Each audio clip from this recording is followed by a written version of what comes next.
Hello, welcome back to Iggy's Toy Parade and Soldier Review. Once again, this is your host, Iggy. And tonight we're going to talk about Timpo. And what we see here is Timpo 7th Cavalry, uh, Plains Indians, Livery Stable, Teepee, Civil War Cannon, two tents. This is two tents, isn't it? And a guidebook to Timpo toys that I find very useful and refer to quite a bit. Now, up here we have several different series of 7th Cavalry. The third series is the one with the white gloves, which you see right here. The third series had the white gloves. Second series had the tan bases, as did the third. And the first series of Timpo figures came with the green bases. And these on the bases is stamped Timpo England. Now, it's very easy to confuse these with the transogram models, and which are very, very similar. However, those are made in Hong Kong. I have one Apache.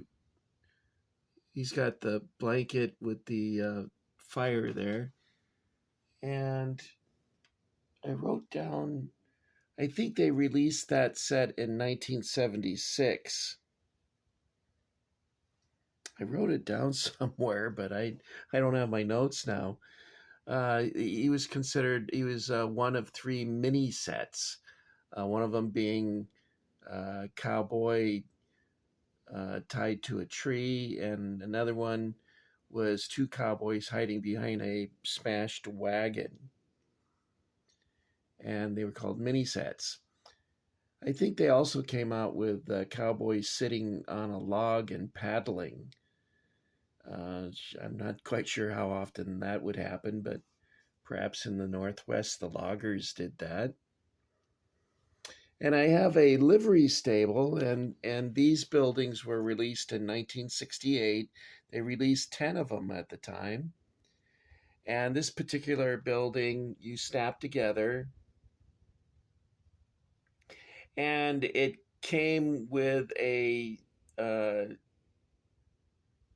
section of fencing with several ponies without saddles on them, a tree, and a cowboy. And I got this at an antique store for $5. There was also a winch that would hang out over the window here on the second floor so that you could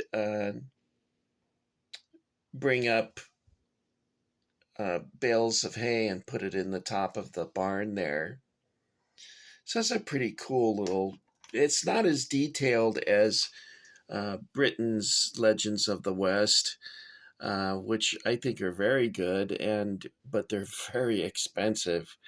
I was lucky to get a bank that was already assembled for $25, I think. But a lot of those buildings they'll auction them off on eBay, and they bring back $7,500 or more. They're very expensive. Even these Timpo buildings, though they're very basic, not a lot of details, they're still commanding good prices on eBay as well.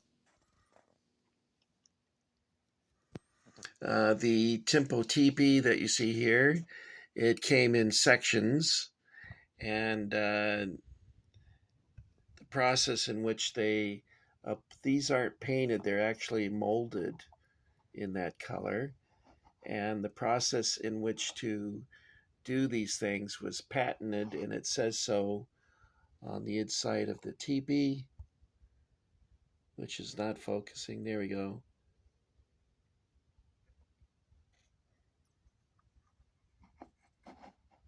The Civil War cannon was originally released in a box set and came with a caisson with horses and riders. Eventually, they did release them individually, And you could fire a little shell because you pull back on this and let go, and it propels the shell out of the barrel. Now, these tents I bought in 1991, and I got them from Stone Castle Imports. I'd always intended to buy more than just these two, but never got around to it, and now they're pretty expensive if you can find them online. I think two of them I saw on eBay for $20, and I paid $3.50, I think, for this. Let me see. Should be on the inside here. Yeah, there it is. And it says it's $3.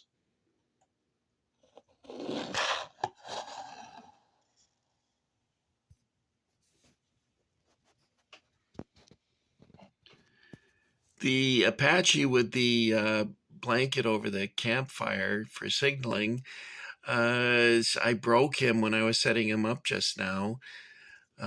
Both hands would hold on to the blanket, but I snapped it, and a little tiny piece. I'll show you what it looks like. There it is. It's a little piece that broke off.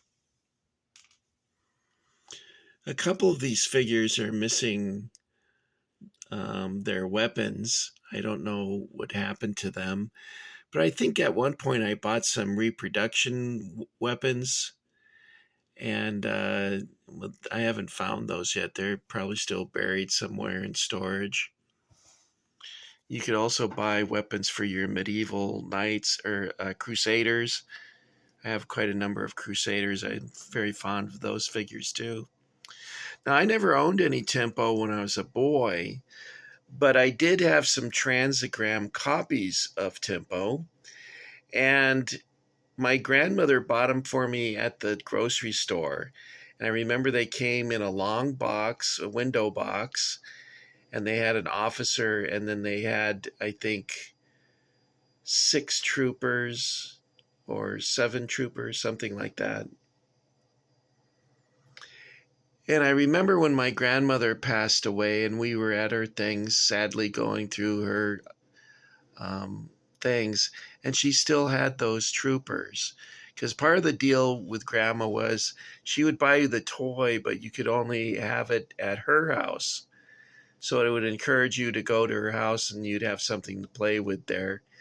I was the only grandchild that played with it, as far as I know. And someone said, "Hey, Richie, would you like to have these?" And I said, "Nah, I don't want that. I only like British." So out in the trash they went. And to this day, I regret that decision. Oh, well. I've tried to make up for it over the years. I do have some transogram figures, and but it's not quite the same as the ones that your grandmother bought for you, is it? I'm sure some of you guys have some toys that had sentimental value attached to them, and they were sold in a garage sale or given away or thrown out. All my Hot Wheels cars I gave to a neighbor, along with my Rocco mini tanks and Airfix 176 figures, 172 figures. I gave them all to a neighbor, and he was, I guess he was 10 or 11, and he wasn't even grateful. He was kind of like, "Well, whatever. I guess if you don't want them, I'll take them." Anyway, I wish I hadn't done that. But again, woulda, coulda, shoulda, right? Okay, guys, well, that's all I've got for you tonight. There's more of these in storage. I just haven't come across them yet. But as I do, I'll share them with you as we have been doing. I think this is video 148, which is really hard to believe. I didn't think I would still be doing these after that long. But Part of me likes sharing them. Another part of me wants to show off. Although sharing a bunch of broken stuff, I don't know if that's really worthy of showing off. But like I've mentioned numerous times before, I never had much as a boy. Um, my mom and dad they weren't keen on toys. My dad had no toys when he was growing up because they grew up very poor. And my mom didn't like toys that hinted at violence, such as cowboys and Indians or 7th Cavalry, Army men, any of those things. Now, my brother Ron, who's 5 years older than I am, he got cap guns. He got a battleground playset. I hope I don't sound too bitter and jealous there, but by the time I came along, Mom was starting to develop a more pacifist philosophy. And part of that, in the beginning, it wasn't so pronounced, but by 1966, she was really against it. And that also explains why I got very few G.I. Joe things, also, except for like dress uniforms and medic and things like that. Okay, enough of that. I think I've overcompensated for the fact that I didn't have them as a kid because I have a great deal, many more of these in storage. So that's it. It's time to hit the dusty trail. And I'm going to sing again because I can't sing. And it's a good way to have you guys sign out because you don't want to hear me sing. Happy trails to you until we meet again. Happy trails. Bye, guys.